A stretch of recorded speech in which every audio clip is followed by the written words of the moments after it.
A'udzubillahi minasyaitonirrajim. Bismillahirrahmanirrahim. Rabbi shrah li sadri wa yassir li amri wahlul 'uqdatam min lisani yafqahu qawli. Rabbi zidni ilma warzuqni fahma. Filsafat yang pertama di dunia Islam itu filsafat peripatetik ya. Dalam sejarahnya Aristoteles yang memulai. Tapi kemudian Ibnu Sina, Farabi, Ibnu Rus, Al-Kindi dan banyak ya. Jadi tokoh-tokoh filsuf peripatetik itu bukan hanya Ibnu Sina ya. Ibnu Rus di Spanyol kan. Kemudian Farabi itu yang membangun teori politik Islam. Menarik itu. Teori tentang kepemimpinan. Para filsuf itu harus jadi pemimpin. Ya.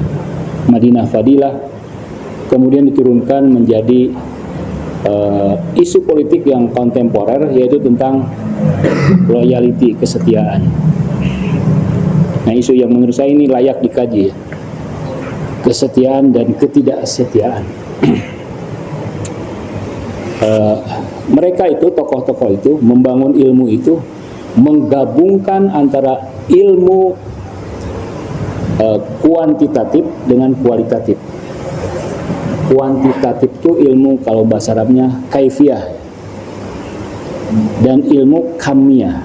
Kuantitatif itu ilmu yang bisa diukur, bisa dilihat, bisa diraba, diterawang, ya, didengar. Jadi ilmu ini ada jejak-jejak empirisnya, ada jejak-jejak sainsnya. Nah, ilmu-ilmu ini yang di Indonesia yang populer, ya. Kalau Anda nanti melanjutkan S2 di UIN misalnya, di PT IKI, di UI, di mana saja di perguruan tinggi swasta, nah pendekatan yang ilmu-ilmu yang ada kualitatif ini yang menarik. Sementara kita tidak terbiasa kan dengan ilmu-ilmu yang menggunakan metode-metode kuantitatif. Kita ambil contoh misalnya filsafat itu kan kualitatif, abstrak, gagasan, ide, ideologi. Sangat sulit. Mana jejaknya, mana buktinya di dunia empiris. Ya mungkin ada ukurannya dengan logika. Logika itu jadi ukuran, hakim. Mantik itu jadi hakim. Kalau Anda berdebat, harus ada hakimnya kan? Hakimnya logika. Anda nih, ada Wahabi, ada Sunni berdebat. Ya. Kalau perdebatan itu menggunakan gagasan, hanya menggunakan gagasan, menggunakan pemikiran, maka hakimnya adalah logika. Mana yang logis, mana yang tidak logis, mana yang premisnya kuat, ya, mana yang premisnya tidak kuat. Nah itu ukurannya. Ya. Karena itu logika itu penting. Logika itu alat filsafat. Ya. Logika itu alat filsafat. Hubungan antara logika dengan filsafat itu begitu menyatu, begitu erat, sehingga sulit membedakannya. Mana filsafatnya, mana logikanya. Tapi kalau Anda mendalaminya lagi, Anda bisa tahu perbedaannya. Ibarat cermin ya. Di cermin itu yang Anda lihat adalah filsafat, tapi cerminnya sendiri logika. Kan sulit kan membedakannya antara cermin dan isinya kan? Antara cermin dan refleksinya, antara cermin dan bayangannya. Nah ini penting, mulai dari sekarang Anda harus menggabungkan ilmu ini, menggabungkan ilmu kualitatif dengan kuantitatif, menggabungkan diskursus yang abstrak dengan yang empiris. Misalnya saya contoh yang menarik, ada jurnal saya baca, jurnal yang masih mutaakhir, masih modern, masih baru. Jurnal itu bicara tentang pengalaman spiritual, kasyaf, tentang pengalaman spiritual, pengalaman di alam di alam gaib ya. Coba bagaimana membuktikannya? Orang bisa saja mengklaim kan, banyak yang mengklaim saya bertemu Nabi, bertemu malaikat ya, bertemu Tuhan. Bagaimana kita membuktikannya? Apakah dia benar atau tidak? Logika kalian harus kuat ya. Tadi yang pengalaman spiritual itu dalam jurnal itu diperkuat dengan apa? Dengan teori-teori sosial. Nah ini menarik. Filsafat kan? Saya sebelumnya sempat mendengar kajian sains yang mana ya di situ mengatakan bahwasanya pelajaran seperti Isra Mi'raj ya Ustaz, itu seperti suatu apa ya, selama mungkin ratusan tahun bahkan berabad-abad, mungkin kita percaya bahwasanya itu seperti apa, kejadian metafisika sulit dibuktikan untuk kita manusia yang di era modern sekarang, yang kita butuh bukti empiris. Nah tapi sekarang ilmuwan modern ternyata baru menyadari bahwasanya itu bisa dibuktikan melalui empiris gitu, metode empiris. Itu dari mana, jurnal bukan? Ini buku Ustaz. Buku ya, buku terbaru ya? Iya. Jadi ternyata bentuk galaksi ini sesuai dengan apa namanya riwayat yang disampaikan Nabi Muhammad SAW, bahwasanya bentuk galaksi ini seperti cincin. Jadi apa namanya, planet-planet dan tata surya planet-planet mengelilingi tata surya, yaitu matahari. Nah itu ternyata seperti gambaran peristiwa Isra Mi'raj, di mana Nabi Muhammad juga di luar angkasa menggambarkan bentuk proses perjalanannya seperti apa gitu, dan itu ternyata dikonfirmasi oleh bukti empiris yang ditemukan oleh ilmuwan sekarang. Iya. Terima kasih atas infonya ya. Ya. Tadi logika filsafat diperkuat oleh aspek empirisnya logika ya. Harus logis, harus koheren, harus argumentatif. Nah, itu cukup lumayan. Ada bukti empirisnya logika. Jadi apapun yang yang klaim oleh filsafat itu harus ada burhan, harus ada argumentasi. Harokah Jawahriyah argumentasinya apa? As-sholatul wujud argumentasinya apa? Anda sertakan argumen itu. Argumen kan tadi saya sampaikan, argumen itu terdiri dari 3 kan? Premis minor, premis mayor, dan konklusi. Argumen harus mengandung 3 ini. Tidak boleh random, tidak boleh acak, klaim. Mana premisnya? Apa premis minornya? Apa premis mayornya dan konklusinya? Itu urutan, itu argumen. Jadi klaim filsafat, klaim metafisika itu ada bukti empirisnya, yaitu dengan logika. Pertama itu logika. Tadi sains ya, yang kedua sains. Ya, walaupun misalnya verifikasinya tidak selalu langsung ya. Yang ketiga teori sosial tadi yang saya katakan. Tadi pengalaman spiritual itu diperkuat oleh teori sosial.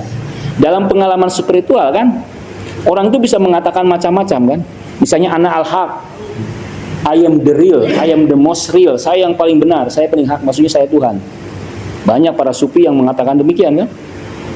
Nah, teori ini diperkuat oleh teori sosial, yaitu act of speak, tindakan pembicaraan, tindakan komunikasi. Jadi komunikasi itu punya tindakan. Kemudian apa? Tadi kan logika, sains, teori sosial, sejarah. Itu teori-teori filsafat itu ada sejarahnya. Bukan murni dari langit. Ternyata dia wacana berdialika dengan kehidupan sosial.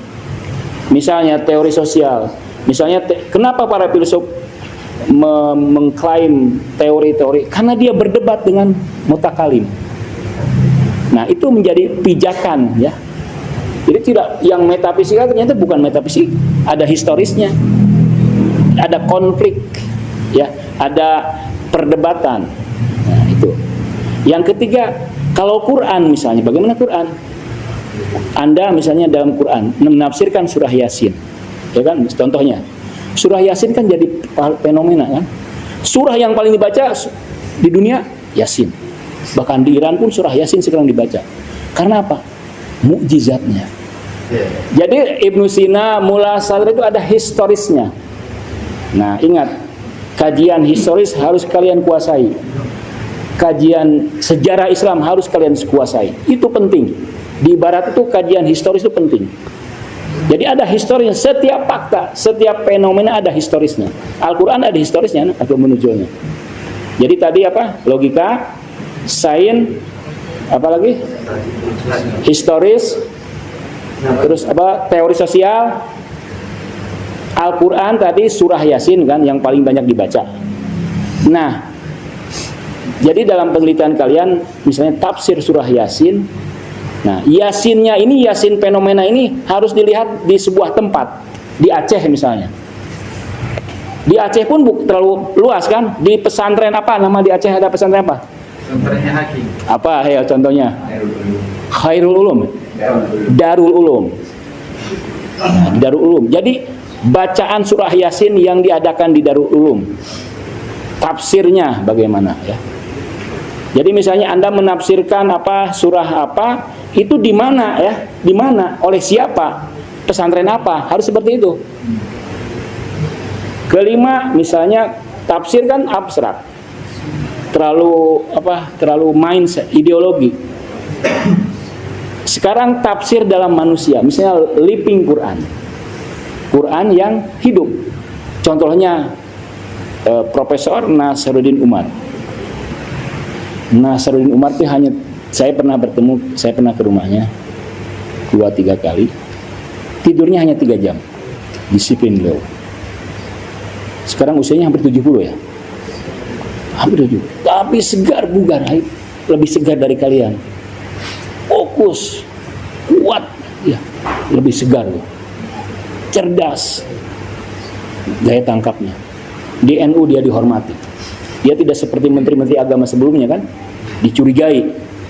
Menteri agama itu dari zaman siapa selalu menjadi tempat yang dicurigai orang. Ya. Jadi para pejabatnya banyak melakukan hal-hal yang tidak baik. Tapi di tangan Nasaruddin Umar enggak. Saya melihat sosok itu ya. Jadi teladan beliau. Ya. Nah, jadi penelitian Al-Quran, living Al-Quran. Misalnya Nasaruddin Umar adalah living Al-Quran. Karena dia seperti Al-Quran. Sering mengutip ayat Al-Quran misalnya. Hidupnya rapi, ya, terjaga, tepat waktu. Nah itu studi Quran yang empiris. Itu yang di Indonesia. Bukan hanya di Indonesia, di dunia. Ya. Kita ini kurang, empirisnya kurang. Kurang mengaitkan dengan bukti-bukti empiris, dengan evidence. Itu sangat diperlukan dari sekarang. Dari sekarang kalian mulai membiasakan menggabungkan dua metode ini, dua jenis ilmu ini, kuantitatif dan kualitatif. Ibnu Sina itu menggabungkan.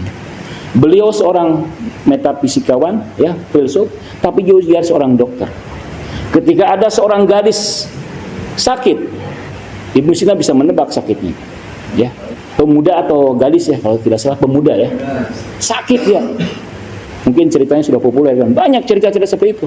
Ibnu Sina memegang denyut nadinya kan. Dia sebutkan nama-nama kota. Ada satu kota nadinya berdenyut keras. Ada satu jalan nadinya semakin berdenyut keras. Ada satu gang semakin berdenyut keras. Ada satu rumah, ternyata di rumah itu rumah gadis. Kalau Anda punya pacar, lewat tempatnya aja kita ini bergetar kan? Iya, pasti kan? Dulu di sini ada mantan saya kan? Anda lewat tempat itu, pasti perasaan beda kan? Nah, Ibnu Sina itu dengan empiris, itu empiris. Biologi empiris, fisika, dia itu ahli fisika, ahli kedokteran, 1000 jilid, 1000 tebal bukunya itu. Itu masih digunakan, masih relevan menurut saya.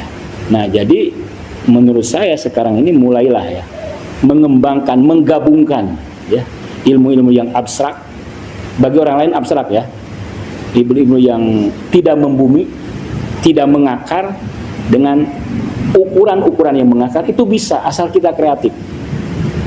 Memang ilmu-ilmu kuantitatif itu mahal kan, harus melakukan penelitian, perlu biaya, perlu wawancara. Tapi kalian juga bisa memanfaatkan penelitian orang lain untuk mendukung teori Anda. Jadi itulah menurut saya, sehingga ilmu Anda menjadi hidup. Ilmu Anda disukai masyarakat yang lebih luas. Karena masyarakat yang lebih luas lebih cenderung pada jadal, pada populer. Hal-hal yang populer sekarang adalah yang empiris, yang sains. Sehingga mendekatkan pemahaman mereka kepada hal-hal yang dekat dengan kehidupan mereka.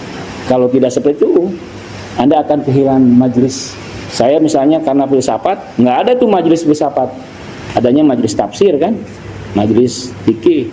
Tapi kalau kita kreatif, berhasil menggabungkan dua pendekatan ya, yang kuantitatif dengan kualitatif, maka Anda akan berhasil. Dan juga untuk masa depan karir kita di dunia. Di bulan Ramadan ini siapkan menurut saya. Pertama niat dulu ya.